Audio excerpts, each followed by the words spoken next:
ஹல்லேலூயா. இரவு பொழுதுல கூட God wants to know your worth. உங்களுடைய வர்த்து உங்களுக்கு எவ்வளவு பேருக்கு தெரியும்னு எனக்கு தெரியாது. காரணம் என்னன்னா, இன்னைக்கு மோஸ்ட் ஆஃப் த டைம் அநேக நேரத்துல நம்முடைய வர்த்து தெரியாம தான் நம்ம இந்த பூமியில வாழ்ந்து கொண்டு இருக்கிறோம். ஆமென்.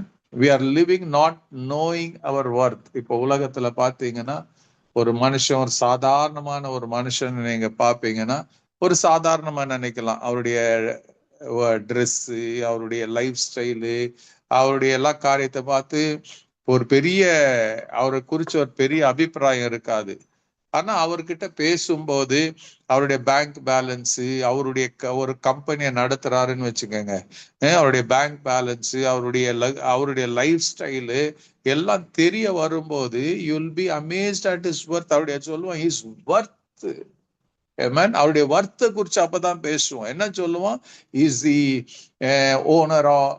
Owner of this company, he owns this car, he owns இவ்வளவு பேங்க் பேலன்ஸ் இருக்குதுன்னு சொல்லி அவருடைய வர்த்தை குறிச்சு நாம பின்னாடி பேசுவோம். முன்னாடி பேசலனாலும் பின்னாடி பேசுவோம். இந்த இப்படிப்பட்ட ஒரு மனுஷன் அவ்வளவு சிம்பிளா இருக்கிறாரு, அவரை பார்க்கும்போது அவ்வளவு வர்த்துன்னு தெரியாம இருக்கிறது. அவருடைய ட்ரெஸ் கோடு பார்த்தீங்கன்னா அவர் அவ்வளவு வர்த்துன்னு தெரியும், இவ்வளவு கோடிகளுக்கு வர்த்தா இருக்கிறாரு தெரியாதுன்னு சொல்லி நாம் என்ன பண்ணோம்? புகழாரும் சூட்டுவோம். That is human tendency. Amen. Hallelujah. இன்னைக்கு கூட பாத்தீங்கன்னா பல மல்டி பில்லியனர்ஸ் சொல்லலாம். பில்லியனர்ஸ் தமிழ்காரங்க எத்தனையோ பேர் இருக்கிறாங்க. அவங்களுடைய லைஃப் ஸ்டைல் பாத்தீங்கன்னா சிம்பிளா இருப்பாங்க. ஒரு வேட்டி கட்டி இருப்பாங்க, ஒரு சின்ன ஒரு ஷர்ட் போட்டுறது. they will never glorify themselves because they are in a mission to do something. இந்த உலகத்துல மற்றவர்களை வர்த்தாக்கணுங்கிற ஒரு எண்ணத்தோட போய் கொண்டு இருப்பாங்க. ஆமென். அதுதான் இருக்கிற இன்னைக்கு எத்தனையோ பேருக்குள்ள அந்த எண்ணங்கள் இருக்குது. அது அன்னைக்கு செயல்படுத்தி கொண்டு இருக்கிறாங்க. அப்போ அந்த ஒருத்தர் இன்னொருத்தரை வர்த்து ஆக்கணும்னு நினைக்கும் போது அவங்க வர்த்து எவ்வளவு பெருசா இருக்கும் யோசித்து பாருங்க. அதுதான் இன்னைக்கு ஈவன் டுடே நீங்க எப்படி உங்களை பாக்குறீங்களோ தெரியாது, உங்களை எப்படி நினைக்கிறீங்களோ தெரியாது. Most of the time we think worthless. நம்முடைய ஒண்ணுத்துக்கு பிரயோஜனமற்றவர்கள் நினைத்து வாழ்ந்து கொண்டு இருக்கிறோம். அதே பழகி போச்சு. ஆனா கர்த்தர் எப்படி, அன்பு ரட்சகர் உங்களுடைய வர்த்தை எப்படி இருக்கிறார் பாருங்க. உங்க வர்த்தை எப்படி அவர் சொல்றாரு, எப்படி நினைச்சிருக்கிறார் என்பதை இந்த பைபிள்ல வேதாகமத்துல குறிப்பிட்டு அவர் எழுதுவாரு. ஆமென். சோ அதனாலதான் இந்த கர்த்தருடைய வேதாகமம் இல்ல பைபிள்னு சொல்லலாம், இல்ல தி ஸ்கிரிப்சர்ஸ் சொல்லலாம். It's amazing. நாம அநேக நேரத்துல என்ன பண்றோம்? ஏதோ படிக்கணும்னு படிக்கிறோம், படிச்சுட்டு நம்ம கடந்து போயிட்டே இருப்போம். we think, ஏன்னா நம்ம குறிச்சு அதிகமான யோசனைகள் இருக்கிறதுனால, நம்ம பிரச்சனைகளை நாம யோசித்து கொண்டு இருக்கிறதுனால we don't see the thought. தேவன் நம்ம குறிச்சு நினைச்சிருக்கிற நினைப்புகளே நமக்கு வர்றது கிடையாது. So I want you to turn to Luke chapter 12. 12ஆம் அதிகாரத்தை நீங்க திருப்பி கொள்ளும் போது அங்கே அவர் ஒரு வசனத்தை சொல்லுவாரு. இந்த 6ஆம் வசனம் 7ஆம் வசனத்துக்குள்ள நீங்க பார்க்கும் போது அமேசிங்கான காரியத்தை அவர் சொல்லுவார். என்னன்னு? 2 காசுக்கு 5 அடைக்கலான் குருவிகள் விற்கிறார்கள் அல்லவா, அவைகளில் ஒன்றாகிலும் தேவனால் மறக்கப்படுவதில்லை. உங்கள் தலையில் உள்ள மயிரெல்லாம் எண்ணப்பட்டு இருக்கிறது, ஆகையால் பயப்படாதிருங்கள். அநேகம் அடைக்கலான் குருவிகளை பார்க்கிலும் நீங்கள் விசேஷித்தவர்களாயிருக்கிறீர்கள். This word didn't originate from any man's voice. மனுஷனுடைய வாயிலிருந்து புறப்படாத ஒரு வார்த்தை இது.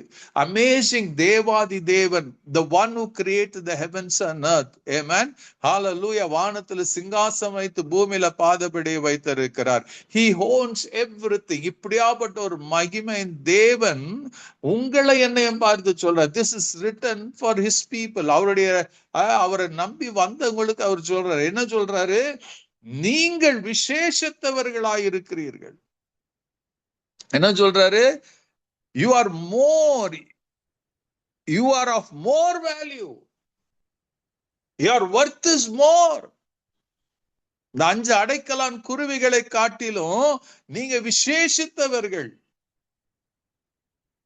your worth more. your worth is so big. Your worth is so great. So இதை எத்தனை பேர் நம்ம கிராஸ் பண்றோம், எத்தனை பேருக்கு இது புரியுது, எத்தனை பேர் நம்ம யோசிக்கிறோம்? If God says something in his holy scripture, he means it. அவர் உங்களுக்கு எனக்கும் தமாஷுக்காக சொல்றவர் அல்ல, கற்பனைக்காக சொல்றவர் அல்ல, உங்களை திருப்தி படுத்தணுங்கிற சொல்றவர் அல்ல. He means what he says. அதான் சொல்லும் போது வானமும் பூமி ஒழிந்து போகும், என் வார்த்தைகளோ ஒருபோதும் ஒழியாதன்னு அவர் சொல்ற. My words will never change. My words will never ever do something different the way நான் சொன்னதை காட்டிலும் வேறு விதமா இருக்க முடியாது. நீங்கள் விசேஷித்தவர்கள். You are more value. Fear not. You are of more value. உங்களை நீங்கள் என்னைக்கு நான் நினைச்சிருக்கிறீங்களா?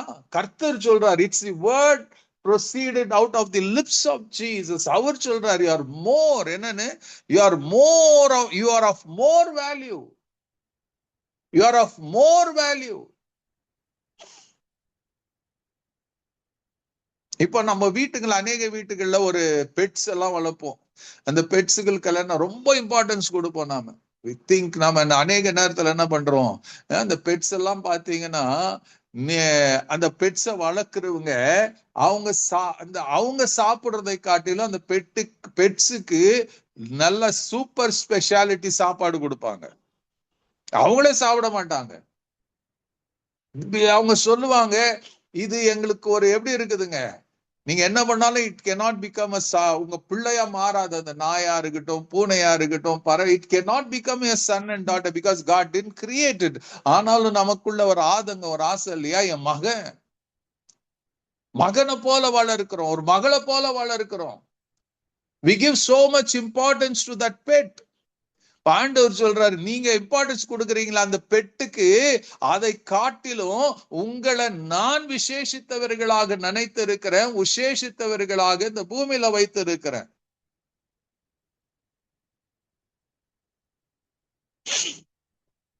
அதே வார்த்தைய நீங்க அதே லூக்கா 12:24 பாத்தீங்கன்னா அவர் சொல்லுவாரு, என்னன்னு 20 இதே மத்தேயுல கூட நீங்க வாசிக்கலாம். இங்க அவர் பாத்தீங்கன்னா 6ஆம் அதிகாரத்துல பார்க்கலாம், 24 பார்க்கும்போது அவர் சொல்ற, காகங்களை கவனித்து பாருங்கள், அவை விதைக்கிறதும் இல்லை, அறுக்கிறதும் இல்லை, அவைகள் பண்டசாலையும் இல்லை, களஞ்சியம் இல்லை, இல்லாவிட்டாலும் அவைகளை தேவன் பிழைப்பூட்டுகிறார். அவர் சொல்றார், எவ்ரிதிங், எவ்ரி அனிமல் கிங்டம்ல இருக்கிற எல்லா பறவைகள் எல்லாத்தையும் இங்க பைபிள் சொல்லுது, God feeds them. அவர்களை பிழைப்பூட்டுகிறாராம். God feeds them. Amen. God feeds them. அவங்க எங்கேயோ, அந்த பறவைகள் எங்கேயோ போகுதுங்க, அதுக்கேற்றபடி அது போகிற இடத்துல, அது தேடுற இடத்துல அதுக்கு ஒரு ஆகாரத்தை வச்சிருக்கிறார். அது சாப்பிட்டு பிழைக்குது. அது உயிரோடு இருக்கிற வரைக்கும் அது அப்படிதான் போயிட்டு இருக்கும். இங்க பைபிளுடைய God feeds it. சில பேர் சொல்ல, நாங்க பறவைகளுக்கு சாப்பாடு போடுறோம். No, God has made that provision for that bird. God feeds them. அதோட அவர் நிக்கல. அப்ப அடுத்து அவர் சொல்லுவாரு, கவலைப்படுகிறதுனால் எவன் தன் சரீர அளவோடு ஒரு முழத்தை கூட்டுவான், மிகவும் அற்பமான காரியம் முதலாய் உங்களுக்கு செய்யக்கூடாது இருக்க மற்றவைகளுக்காக நீங்க கவலைப்படுகிறது என்ன? ஹல்லேலூயா. அவர் சொல்ல, மிக அற்பமான காரியம் முதலாய் உங்களால் செய்யக்கூடாது இருக்க மற்றவைகளுக்காக நீங்க கவலைப்படுகிறது ஏன்? நீங்க ஏன் கவலைப்படுறீங்க? Why do you worry? உங்களால ஒண்ணுமே பண்ண முடியாது. ஆண்டவர் சொல்றார், I do everything for you. இந்த பறவைகளுக்கு எப்படி நான் போஷிக்கிறேனோ, இந்த பறவைகளுக்கு எப்படி ஒரு கூடு உண்டாக்க நான் தயவு பாராட்டுகிறேனோ, நீங்க அதை விட விசேஷித்தவர்கள். I do everything for you. நான் உங்களை உடுத்து வைக்கிறேன். I provide all your needs. நான் உங்களுக்காக எல்லாம் செய்து கொண்டிருக்கேன். முதலாவது தேவனுடைய ராஜ்யத்தை, அவருடைய நீதியை தேடுங்கள், அப்பொழுது இவைகள் எல்லாம் உங்களுக்கு கூட கொடுக்கும்.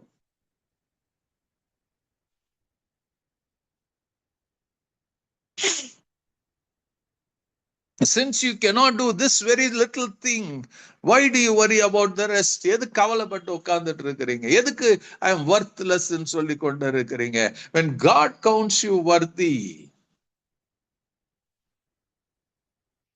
அந்த வர்த்துக்காக ஆண்டவர் பாருங்க, இன்னொரு இடத்துல ஒரு அழகான வசனத்தை சொல்லுவாரு. இந்த இஸ்ரவேல் மக்களை பார்த்து சொல்லுவார். when you read Isaiah chapter 49 நீங்க திருப்பி கொள்ளும் போது, இந்த 15ஆம் வசனம் 16ஆம் வசனத்தை நீங்க படிக்கும் போது, God talks about your worth, the worth of the people of Israel. அவங்க என்ன சொல்றாங்களா? the people of Israel, Zion. 14ஆம் வசனத்துல அவர் சொல்றாங்க, சீயோனோ என்னை கர்த்தர் என்னை கைவிட்டார், ஆண்டவர் என்னை மறந்தார் என்று சொல்லுகிறார்கள். So this is a common thing. நமக்கு ஒரு காரியம் நடக்கலன்னா ஆண்டவர் என்னை கைவிட்டுட்டாரா, தேவன் என்னை மறந்துட்டாரா, இப்படி நாம அங்கலாய்த்து கொண்டு இருப்போம். மோஸ்ட் ஆஃப் த டைம் நம்முடைய வாழ்க்கையில when nothing goes, நம்ம நினைச்சபடி காரியங்கள் நடக்கலன்னா, நம்ம எதிர்பார்த்த காரியங்கள் நம்முடைய வாழ்க்கையில நடக்கலன்னா, we get so much worried about it. so much அதை குறிச்சு நிறைய பேசுவோம். வை நான் ஜெபிக்கலையா, நான் சர்ச்சுக்கு போகலையா, இதெல்லாம் நம்ம சொல்லிக்கொண்டே இருப்போம். ஏன் இதெல்லாம் இந்த தீமை வருது, எதுக்கு இந்த நீங்க அதை பாக்குறீங்க. ஆண்டவர் சொல்ற, God says I am looking at your worth. அங்க இருக்கிற அந்த ஜனங்க சொல்றாங்க, கர்த்தர் என்னை கைவிட்டார், ஆண்டவர் என்னை மறந்தார் என்று சொல்லுகிறாள். யாரு? இஸ்ரவேல் சொல்றாங்களாம். அதுக்கு ஆண்டவருடைய கர்த்தராகிய தேவனுடைய பதில் 15ஆம் வசனத்துல, ஸ்திரீயானவள் தன் கர்ப்பத்தின் பிள்ளைக்கு இறங்காமல் தன் பாலகனை மறப்பாலோ. See, look at the heart of Jesus. தேவனுடைய இருதயத்தை பாருங்க. What does he describe you? உங்களை பார்த்து என்ன சொல்றாரு?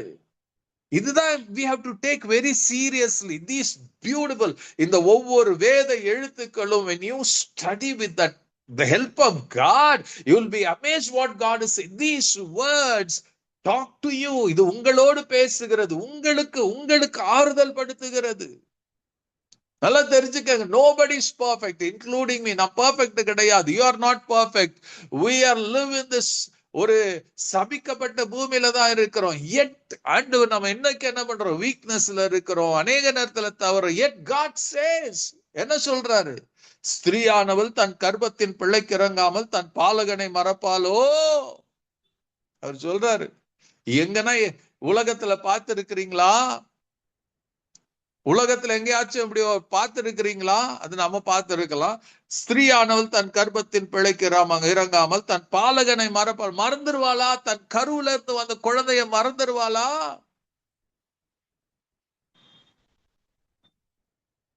அவர்கள் மறந்தாலும் நான் உன்னை மறப்பது. This is your worth.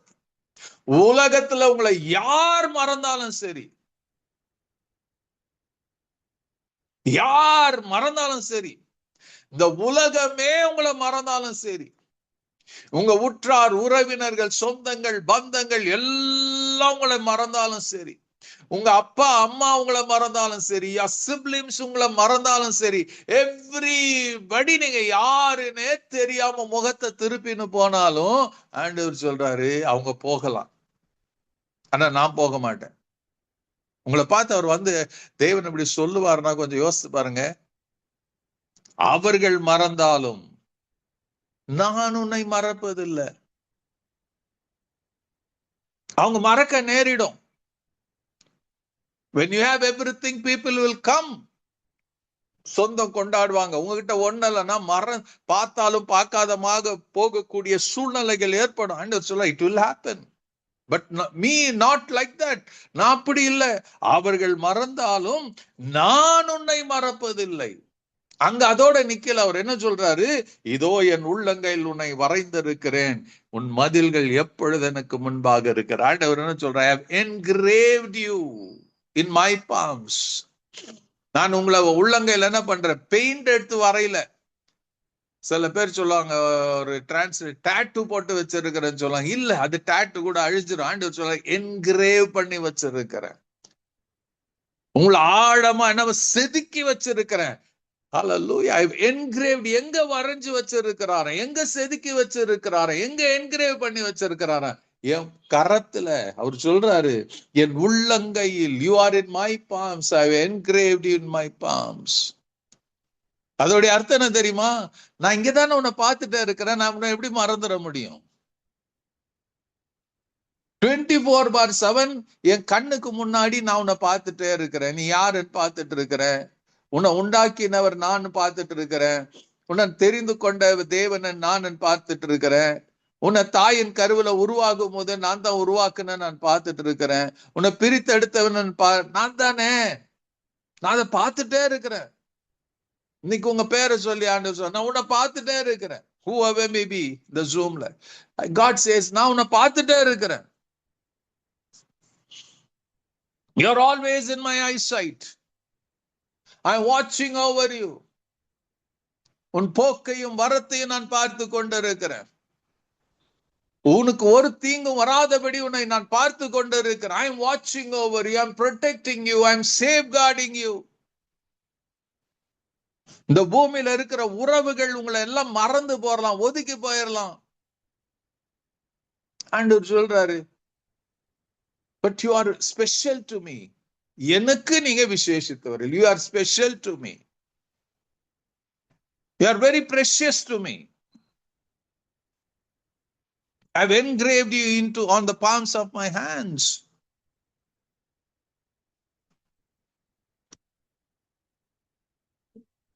You're always there in my eyesight.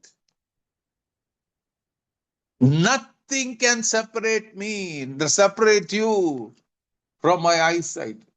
Nothing can separate you from my love. உங்க மேல வச்சிருக்கிற அன்புல இருந்து ஒரு நாளும் ஒருத்தரும் என்ன உங்களை பிரிக்க முடியாது. Hallelujah. God says, you are fixed in my heart and in my mind. So அதனால எதுக்கு கவலைப்பட்டு உட்கார்ந்துட்டு இருக்கிற? அதனால தான் அவங்க தலையில இருக்கிற மயிரெல்லாம் எண்ணப்பட்டு இருக்கிறது. அநேகம் அடைக்கலான் குருவிகளை பார்க்கலாம் நீங்கள் விசேஷித்தவர்களாய் இருக்கிறீர்கள். எந்த அளவுக்கு விசேஷித்தவர் ஆண்டவர் சொல்றாரு, even if you have mother, மறந்தாலும் நான் உன்னை மறக்க மாட்டேன். நான் உன்னை என் உள்ளங்கையில் வரைந்து வைத்திருக்கிறேன்.